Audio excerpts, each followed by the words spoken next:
Just to give people a perspective, I mean, what year did you join Manchester United exactly? Was it 2000 and... When I joined? Yes. 2001. 2001, okay. So obviously we know you predominantly as the first team coach when you were there, sat alongside Sir Alex Ferguson, but you had a long period before that as the youth team coach, as the reserve team coach, and obviously further on with Sir Alex. But you knew the likes of Lingard, you knew the likes of Pogba, and those that have left the club, the likes of Ravel Morrison. What about Lingard? He hasn't scored or assisted since last year, and even then, he went a few months without anything either. Yeah, and we had this discussion together, Jeremy, now, and people still think he's a young player. He isn't. He's 27 in a few months. Yeah, 27 in a few months. So he's an established first-team player for plenty of games. Yeah, when I came in 2001 as a skills development coach, Jesse Lingard was actually one of the first players in that team where I was starting to work with, alongside Ravel Morrison, as you mentioned, and Ryan Tunnicliffe was another one, the Keane brothers, Will and Michael Keane. So they were 8, 9 years of age then, and basically,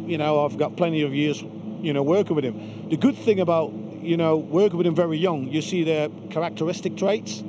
And Jesse was great, full of beans. He's technically very, very good, but he was always small and tiny. We knew that.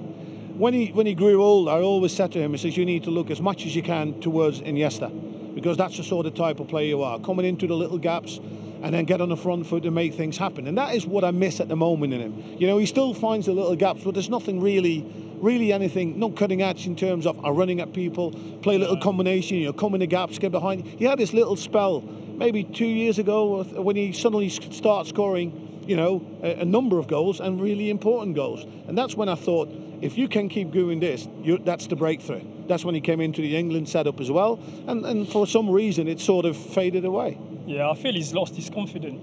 You can see a player that play with absolutely zero confidence. The way he takes the ball, the way he's not trying to take on players, which that's his game.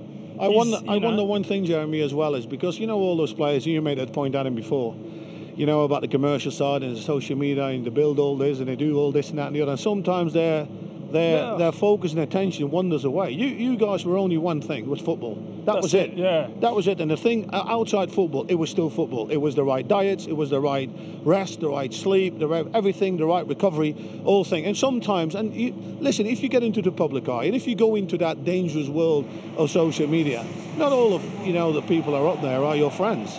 And before it can have an effect on things. I don't know if it has, but he's definitely not playing to his potential. I agree. I definitely agree. I think these days that obviously the social media is great when things goes well for you and for your club. As soon as things goes wrong and you don't have a good performance, that's it. It start getting messages, getting all bad press, and unfortunately it's not from one year to the other. It's from one game to the other.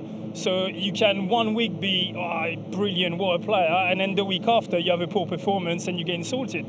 So, it's very difficult he's not that young, but for young-minded player, unless you mature and you just out of this and you just don't read it but it can affect you. See, the thing is, you're in a fascinating position. You're 36 now. Sorry to give away his age, but it is on Wikipedia. But you came up through the ranks where there was some proper players at Arsenal. I don't want to go back to the old days, but as you finished your career, you were seeing these youngsters come. Guendouzi, for example, was your teammate at Lorient before he moved here to Arsenal. So you've seen the pre- and post-social media world. Did you find it affected players too much? What was your take on it? All I can say is I'm glad I've played and started the era I've started, because playing these days with all that going on around you, I would have struggled with it mentally, because I was one of them players that always wanted to do well and always cared about what everybody else, was thinking about me. So if I was on social media now playing, I'll just go crazy. It would be a distraction for you? It would be a distraction for sure, yeah. And I would probably have to cut it off and make sure that I don't have any social media if I was still playing, yeah. Because back in the day, the only thing that worth talking about was Beckham's haircut. He was the only player. Now you've got all the players with funky hairstyles. Pogba was making a big deal out of his hairstyle before this match. It's just unbelievable. Yeah, well, they're all different personalities with all that. In them days, it was all about don't read the papers. Yeah. You know what I mean? That was the only way that those voices could be heard. Now everybody has a voice. They put it on without emotion and without consequences. You have to listen. It's not going to go away. It's making sure that you manage it. That's the key for the club for all those young players is there. Be careful. It's a very dangerous medium, you know, a very dangerous platform. If you don't use it well, it can backfire big time. Well, you talked a bit about Lingard. Do you think he will ever live up to the potential you saw back in 2001? Do you think his future lies here with Manchester United? And if you could give him any advice, what would it be right now? I don't know if you speak to him. Well, it's an interesting one. I'm still in touch with him and with quite a few players, and you always try to give him a little bit of word of advice, obviously, to grow up. I don't have the sort of daily data thing, you know, contact with him, because I think it's sometimes you can really work miracles when you can obviously talk to the players, but you can actually work with them. And sometimes you need to make him feel again, you know, what it is to have that success again, to experience that success and be successful on the pitch. And if you can re-establish that on a training pitch, because everything that you do in training will manifest itself back in the game, good and bad. So those are sort of connected, you know what I mean? But again, we talk about a player that nearly turns 27. He's an experienced player. He needs to just, you know, basically say, right, okay, forget all that. Let's retune. Let's do the, you know, press the refresh button, and let's get back to where I'm good at. You know, sometimes they forget about what they're good at, and that's why they need to be shown. Because if you show them, that's what we used to do at Man United. When some players got a little bit dip of it, get the best clips out. Just get the best clips out to make him feel good. Look, why was this going so well? You know why? Because you were clear in your head, you were making the right decisions, you did everything quick and simple, and you were not chasing anything, because that's what a lot of the problems are. People start to chase things. Like I see that a little bit with Rashford.